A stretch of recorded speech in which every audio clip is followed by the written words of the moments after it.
नमस्कार दोस्तों। राजस्थान समान पात्रता परीक्षा जिसको हम सीईटी के नाम से जानते हैं, 12th स्तर का ये एग्ज़ाम होता है।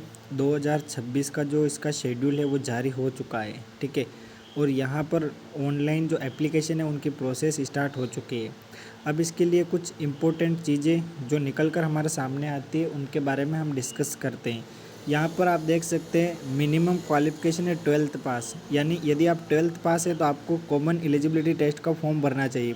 हालांकि बिगिनर्स के लिए ये पास करना थोड़ा मुश्किल होता है, लेकिन अगर आपको इसकी स्ट्रेटेजी पता है, आप अच्छे से प्लानिंग बना के प्रिपरेशन करते हैं तो इसमें सिलेक्शन हो जाता है फर्स्ट अटैम्प्ट में ही। लेकिन उसके लिए आपको प्रॉपर प्रोसेस फॉलो करनी पड़ती है।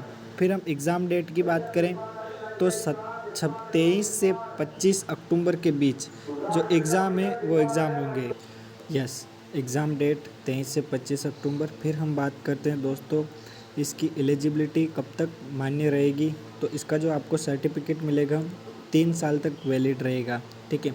फिर हम बात करते हैं नेगेटिव मार्किंग 1/3 रहेगी, यानी यहाँ पर आप कुल मिला तो यानी कि आप अगर 3 क्वेश्चन गलत करेंगे तो आपका एक सही अंक जो है या एक सही क्वेश्चन है उसको गलत मान लिया जाएगा। इस तरीके से नेगेटिव मार्किंग्स होती है, हर एग्ज़ाम में अलग अलग होती है, लेकिन अपना जो सीईटी होता है इसमें 1/3 है। फिर दोस्तों हम बात करते हैं हमें ये सर्टिफिकेट प्राप्त करने के लिए, पास होने के लिए कितने परसेंटेज चाहिए।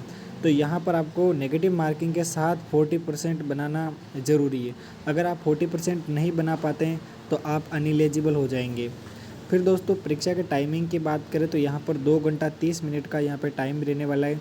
120 प्रश्न यहाँ पर अपन को देखने को मिलेंगे और 240 प्रश्न टोटल यहाँ पे आएंगे। अब सीईटी 12th लेवल के अंदर कौन कौन सी भर्तियाँ आती है उसके बारे में मैं आपको बता देता हूँ। तो यहाँ पर आप देख सकते हैं राजस्थान वन अधीनस्थ सेवा के अंतर्गत वनपाल, फिर छात्रावास अधीक्षक यानी हॉस्टल से रिलेटेड है, फिर है जमादार ग्रेड सेकंड, कांस्टेबल, एलडीसी जिसको लिपिक ग्रेड के नाम से जानते हैं, फिर है कनिष्क सहायक और लिपिक ग्रेड सेकंड और कनिष्क सहायक की सारी ये भर्तियाँ अपन को देखने को मिलती है। अलग अलग डिपार्टमेंट में ये भर्तियाँ होती है, इसके बारे में आपको ध्यान रखना है। दोस्तों फॉर्म भरने की बात करें तो इसमें 24/6/26 से यानी 24 तारीख 6वां महीना 2026 जो कि निकल चुकी है, 23 तारीख 7वां महीना 2026 तक इसके फॉर्म जो है वो एसएसओ आईडी पर भरे जाएंगे।